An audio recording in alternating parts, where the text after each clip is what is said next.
Во една PM10 честичка може да има траги од дрва, нафта, градежна прашина, но дефинитивно има траги од корупција.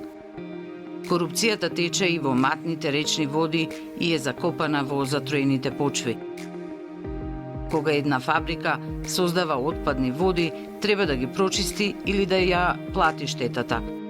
Освен ако поинаку не се договори со надлежните институции, чија работа е токму да го спречат загадувањето. Еден парк може да служи за полнење бели дробови или за полнење џебови. Зависи што ќе каже деталниот урбанистички план, што го одредуваат политичарите, седнати во градските и општински совети.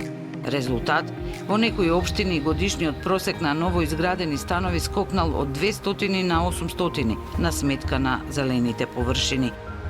За 2 децении шумските површини се намалиле за 37.000 хектари, колку 2/3 од површината на Скопје. Во меѓувреме, загадениот воздух ги полни болниците, а проценките се дека во Македонија од последици на загадувањето умираат меѓу 3 до 5.000 луѓе годишно.